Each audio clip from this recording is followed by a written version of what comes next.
These conversations are, of course, sacred. I am that one that you know as Jesus, and it is a wonderful joy to be here. It is wonderful to have this opportunity to use a body-mind again. This is a great honor for us. Do not think that this is a one-way street. This is a wonderful time and place in your society because this kind of conversation can take place. This being can be filmed as she transmits this information from non-physical. You can experience it safely and without fear of persecution. And so we want you to be grateful for this moment in time, as we are grateful for this moment in time. The reason that we are coming through this being at this time is because of the confluence of experiences that this society has had. It has had a long and difficult, dark age that you are coming out of now. There is a brief moment of opportunity here where these teachings can come through without distortion and without fear. However, as you look at your world, you see that there are oppressive forces at play that are trying to restrict your freedoms, that are trying to control your ability to access whatever it is you wish to access. And so it is very important for us to use this window of opportunity to bring these teachings through. Now, why are these teachings coming through this particular being? This is a question that many of you ask. She is no more or less special than any of you, but we do have an association from previous incarnations. And so there is, just like you have friends and relatives that you choose to hang out with, so does Spirit have some favorites. And this being has been a good friend of ours. We have spent many hours speaking when we were both in physical form.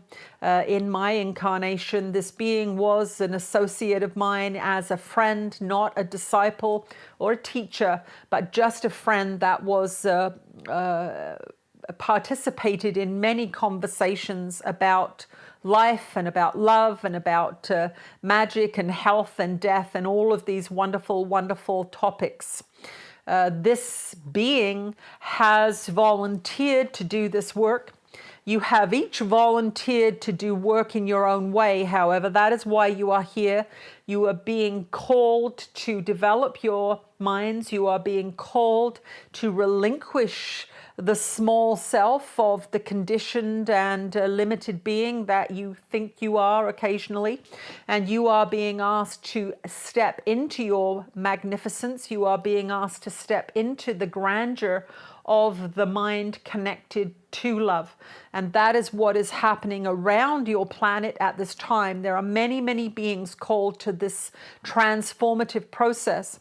And it is indeed a love revolution. It is a powerful revolution, and it is encasing the world in a frequency of expansion and freedom and creativity and these higher frequency manifestations.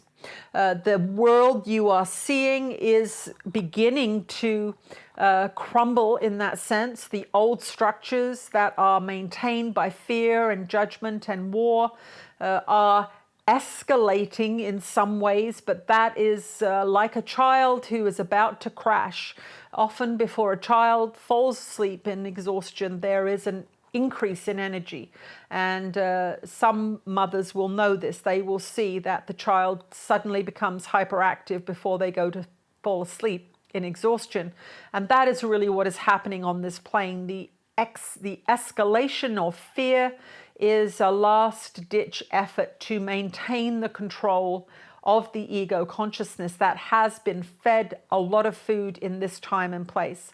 But we are here as a collective. Yes, I use the name Jesus because it gets people's attention. I use the name Jesus because you must reassess the relationship that your society has with me before you can shift the level of consciousness on this plane. There is so much fear. There has been so much damage done in my name that you must all individually and collectively heal that wound in your mind. It is a wound in your mind only. It is a frequency that is out of alignment with that which I taught, with that which I am teaching. And that is why I use the name Jesus, because it is the name in which all of these atrocities were committed. It is the name in which all of these suppressions and repressions of children and people and women have been done. And it is important that these destructive and disturbing behaviors be dealt with consciously and intentionally, bringing love to the mix and allowing these conversations to take place. That is why this is happening now. That is why these communications are coming through so clearly, because there is a time and place that this conversation needs to take place, and it is now. The church has lost its influence over the minds and hearts of many beings in your society, and yet the fears that it instilled in the consciousness of your culture still remain. It is still at play. And so as we come into your world, as we bring these teachings into your experience, we want you to know that it is healing. It is disruptive, yes. The mind does not like it. The heart is confused at times. There are beings who have religious parents, and they have a fear of speaking about these communications that are happening.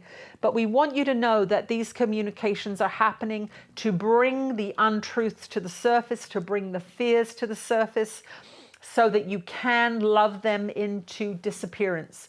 That is all that is ever required of any of you, to add love to the circumstance that is fearful, to add love to the body that is sickening, to add love to the friendship that is failing.